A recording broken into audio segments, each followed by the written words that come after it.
Este año hay algunas instituciones educativas que en 2 días van a empezar las clases, ¿no? Un año distinto, como lo fue el año pasado.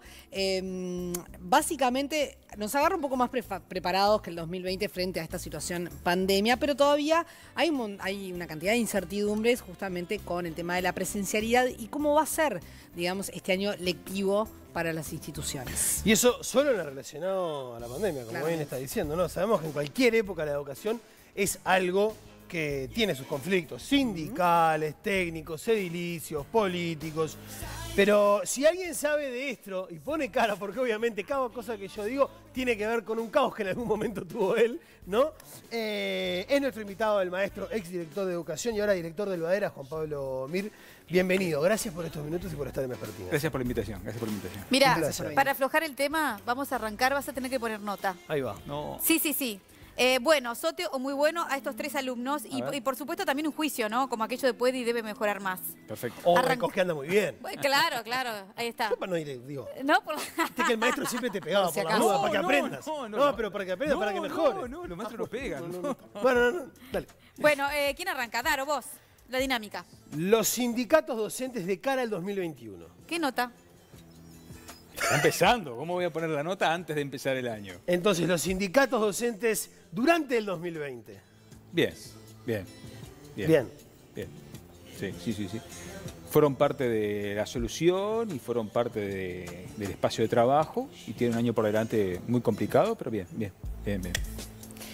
El plan Ceibal y su funcionamiento durante la pandemia. Muy bueno. Y puede y debe seguir rindiendo mucho más. Pero el plan Ceibal es un elemento diferenciador en Uruguay con respecto al resto de América Latina y parte del mundo. Y sin duda, parte de la salida y la reconfiguración del sistema educativo pasa por la optimización de Ceibal. Así que muy bien y va a seguir, y espero que siga rindiendo bien. A ver, a esta alumna, la senadora y exdirectora del BAUSA, Graciela Bianchi, diciendo que conocía a una decana misteriosa de la Facultad de Química. Me perdí ahí. Sé que dijo que conocía a una decana, no me hagas tartamudear. Claro, pero es bravo ponerle nota a Bianchi. ¿Es bravo? Es bravo. Sin calificar.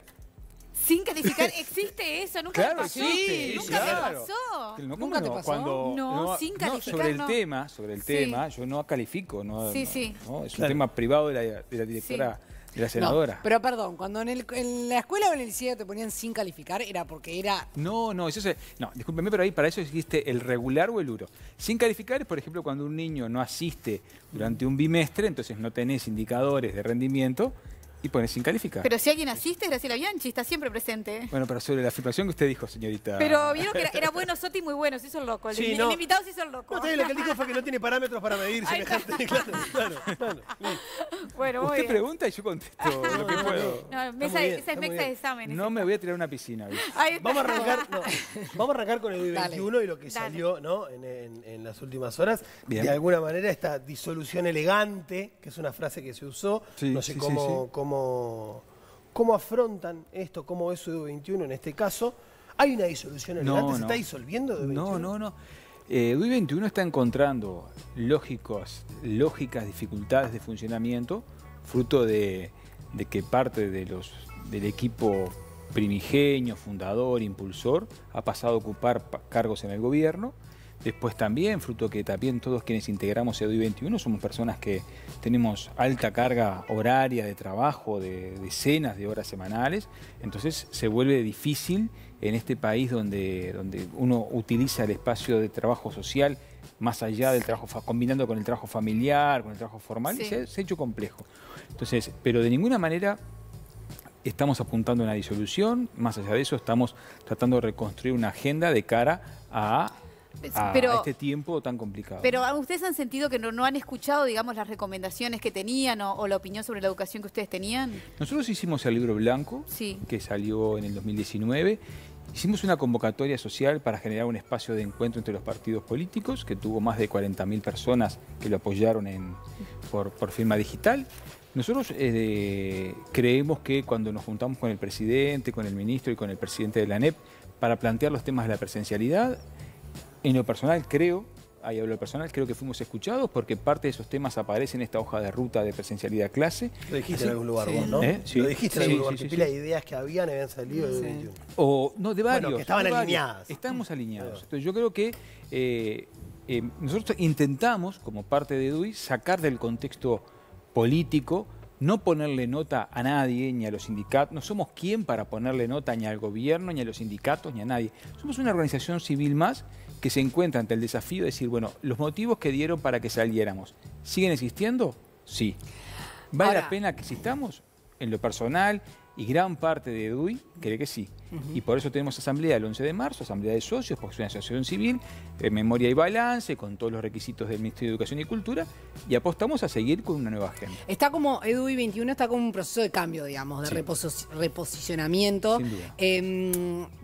Igual me quedo, decías que en realidad hay algunas cosas que se propusieron, que sí se escucharon. Sí. Entonces, ¿qué fue lo que pasó estos días, básicamente? ¿Es una jugada política de algún sector político de este país que dice EDUI no es escuchado, entonces se disuelve? Porque... Yo me abstengo de... Hay comentarios que que uno puede pensar y consultarlos con la almohada, consultarlos con sus amigos o su casa, ¿no? Yo creo que uno públicamente, en mi caso... Vengo como un integrante de DUI, lo que puedo para decir es lo que está en el libro blanco y después poco más. Después soy un ciudadano común y corriente y DUI está formado por ciudadanos comunes y corrientes.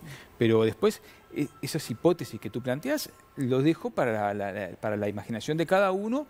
Yo tengo mi interpretación, me la reservo porque creo que esa semilla que fue DUI, que costó tanto germinar, creo que puso en la agenda del país temas educativos que siguen presentes. Somos un espacio plural en lo político, en lo filosófico. En ¿Sabes lo por qué te lo pregunto? Dale. Porque yo te escuché en una nota la semana pasada que hablabas de que uno de los principales problemas de Uruguay es que está siempre en campaña electoral. Siempre. Entonces, mi pregunta va por ahí. Si esto es una jugada o una estrategia política por algún motivo o para desprestigiar a DUI o al revés, para ponerlo en el tapete frente a estos cambios. Yo le saco dramatismo, porque creo que los temas merecen explicitación y evidencia, ¿no? Si yo hago afirmaciones fuertes, tengo que tener una evidencia contrastable que le dé sostén a eso.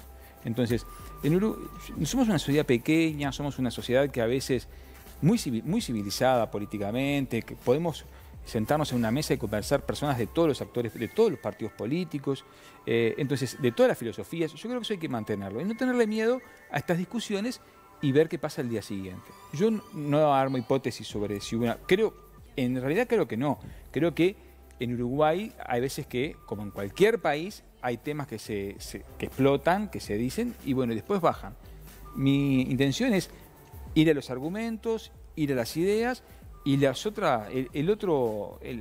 otra espuma que se genera, dejarla de lado e ir a lo fundamental, porque creemos que hay mucho por hacer todavía. Claro. Y aportar 2 granitos de arena. Nada más. En el 2020, uno de los colectivos que más sonaron fue el de las familias de la escuela pública. Sí, Nosotros sí. incluso charlamos con ellos en varias oportunidades, sobre todo por aquello de la vuelta a la clase, de la presencialidad, por la cual bregaron y trabajaron mucho.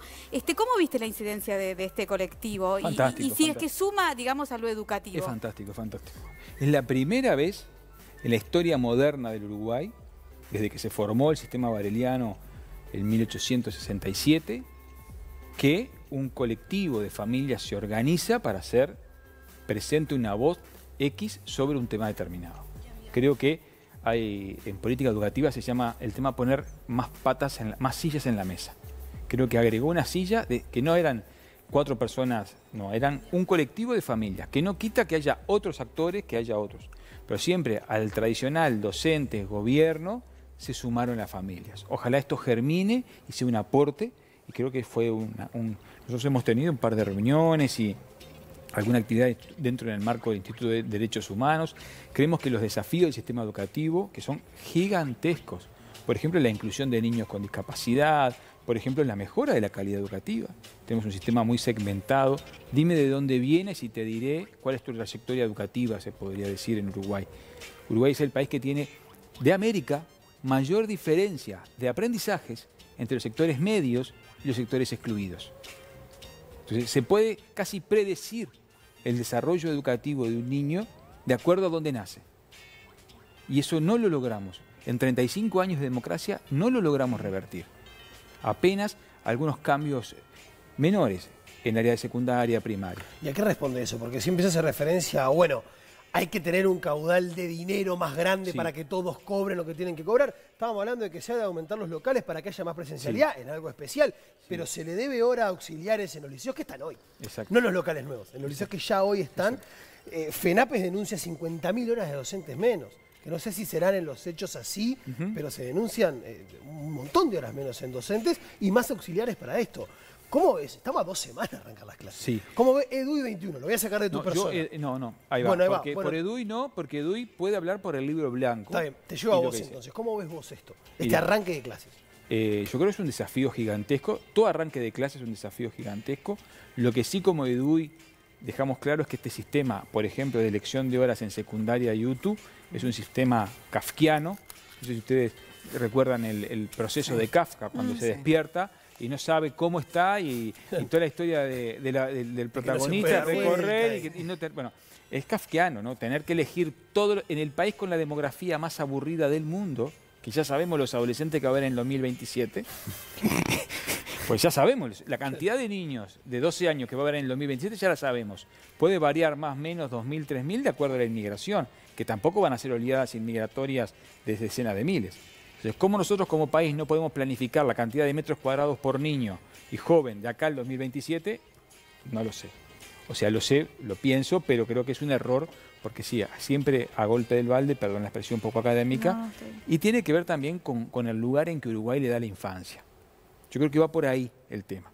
Uruguay es un país demasiado adultocéntrico, es un país donde los adultos somos mayoría, donde los mayores de 50 somos mayoría, y a la infancia pobre es una infancia todavía desprotegida.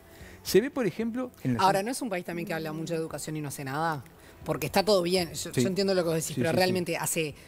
cambiar el ADN de la educación creo que es una frase que escucho desde casi que desde que nací por todos, con distintas formas de decirlo, pero es lo mismo. Creo Es que, siempre el mismo como me problema. parece que con el amigo compartimos el afán peñarolense, Sí. ¿puede ser? Creo que pasa un poco lo que le pasa a Peñarol, vive de las glorias pasadas. Porque Entonces, los que nuestro no sistema, sabemos de fútbol es como nuestro sistema tremendo. educativo, que tiene pilas muy interesantes, ¿no? La extensión a duda. nivel nacional, que tiene 100 años de construcción sólida, no solo el pedido bareliano, Y que el tiene un pedido valor que Uruguay en fue, nuestra historia muy importante. el sistema educativo uruguayo fue de los primeros del mundo hasta la década del 50. Tuvo innovaciones que se mantuvieron, fue el traductor de las mejores innovaciones mundiales en el siglo XIX que se trajeron para acá. Aquí cerca se fundó el primer jardín de infantes de América Latina, Sí. que fue el Enriqueta Conti Enriqueta. Sí. Entonces, que Enriqueta lo aprendió en Bruselas y en París. Claro. O sea, Uruguay mandaba a sus maestros, número uno, a formarse a Europa y ahí vino todo un movimiento escolanovista y todo el desarrollo de la secundaria. ¿Por qué no se da? Yo creo porque todavía vivimos creyéndonos que tenemos un buen sistema educativo, cuando todas las luces están prendidas de que no es así. Porque el peor problema del sistema educativo uruguayo es que reproduce la pobreza que toma. O sea, aquel sistema educativo inclusor, que era un escalón de crecimiento social que permitía que nuestros abuelos y nuestros padres ascendieran socialmente, Sí.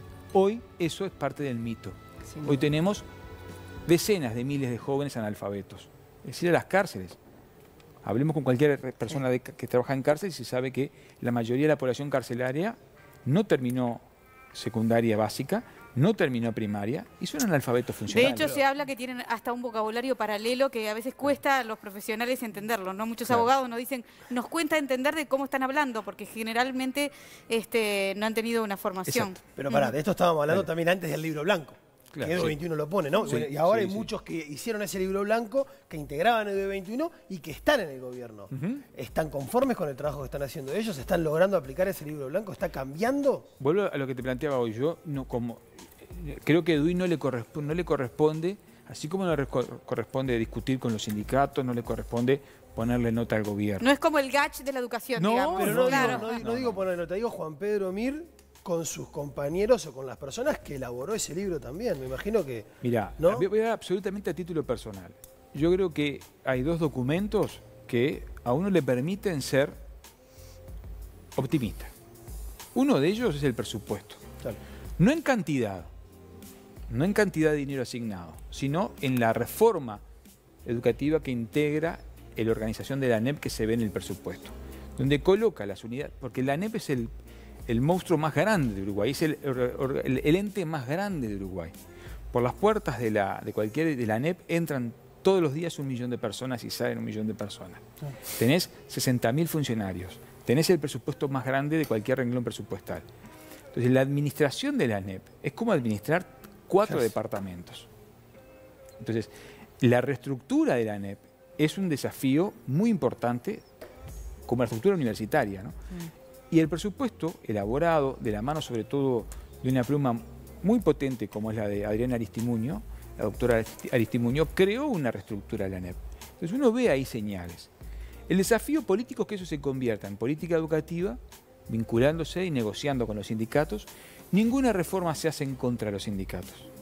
Con los sindicatos hay que negociar y con los docentes hay que escucharlos y tienen que empoderarse del proceso. Siempre digo lo mismo, uno cierra la puerta del salón y hace lo que quiere.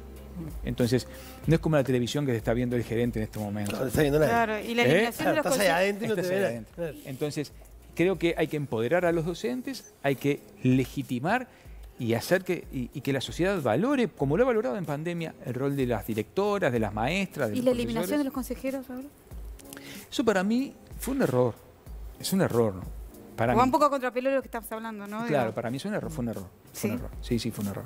Sí, fue un error. Sí. Creo que si bien mantiene la representación de los docentes a nivel, esto lo dijimos en el Parlamento, no hablo a nivel de DUI, porque esto no está saldado, pero creo que la participación de los docentes, que los docentes sientan que su voz es recoger lo más importante, perdón que lo diga, de aquel Uruguay. Si yo quiero que Peñarol vuelva a ganar, no es solamente es asumir la tradición de Joya, Spencer, decir, bueno, Peñarol no ganó de Ni punta gritar para más. arriba. No, Claro, ganó cuando tuvo el mejor equipo. Bueno, Uruguay supo tener la mejor educación de América. Supo articular cobertura con calidad. Entonces, y los docentes ocupan un lugar central. Y Ahora, el desafío es ese. Juan Pedro, Dale. en realidad estos cambios en general llevan tiempo, son procesos Muchos años. de años, ¿no? Y estoy pensando en los cambios de gobierno. ¿Qué pasa cuando suceden estas cosas que no son política de Estado, sino política de cada gobierno? Porque ahí hay un tema. Claro. O sea, si no hay un consenso del sistema político, por más buena intención o buenos pasos que haya, si no se convierte en política de Estado, esto es imposible. Y a eso hay que trabajar. Y por eso creemos que DUI 21 puede seguir agregando 4 o 5 granitos. Sin el monopolio de nada, pero por ejemplo, temas que estamos viendo para la reunión del 11 de marzo. El tema de la inclusión educativa, el tema del presupuesto educativo, el tema de la profesionalización docente. Son temas que DUI tiene que seguir profundizando porque tenemos, por suerte, masa crítica, tenemos grandes profesionales, tenemos docentes en todo el país para seguir avanzando. Y tiene que haber, yo estoy seguro que acá nos sentamos 20 actores educativos y nos ponemos de acuerdo por lo menos en 5 o 6 temas de base. Una educación inclusiva, una educación basada en evidencia científica que evite que cualquier loco diga cualquier disparate. Tenemos que formar a nuestros hijos en la construcción de evidencia, en una educación integral que incluya el arte, que incluya... yo estoy seguro que podemos racionalmente decir cuánto tiene que ganar un maestro y qué condiciones de trabajo. ¿Cómo ampliar el calendario escolar? Un calendario escolar que siga la imagen del Uruguay del 50 o del 90. Claro. Pero hoy, donde hoy las familias son esencialmente monoparentales, donde sobre todo recae sobre las mujeres y sobre las madres, recae el eje del cuidado y la atención de los hijos, de las madres y las abuelas. Tenemos unos lentes de género que nos permiten ver ese sitio. ¿Cómo precisamos un calendario escolar que atienda, que cuide y eduque a nuestros hijos más allá del 1 de diciembre, Claro. del 1 de marzo Claro. al 12 de diciembre? Muchos temas, obviamente, para seguir charlando y la Y educación nos es como quedan un 1000 gigante. afuera, la verdad que nos quedan No, millones y es un afuera. gigante difícil. Juan Pedro Mir, muchísimas Muchísimas gracias por gracias, este Gracias por la rato sobre invitación, Martínez. muy amable. Me quedo con la ganas de saber en qué anda Filgueira, porque eran como Starsky and Hutch. Eran como Mosca y Smith, no sé. Batman y Robin. Batman y Robin. Yo era claro. Robin. ¿Vos Anda sos bien Robin? Filgueira, anda bien. Anda Solo eso. fantástico, anda Genial. fantástico. Espectacular. Muchas gracias. Gracias. Bueno, muy bien, un gusto.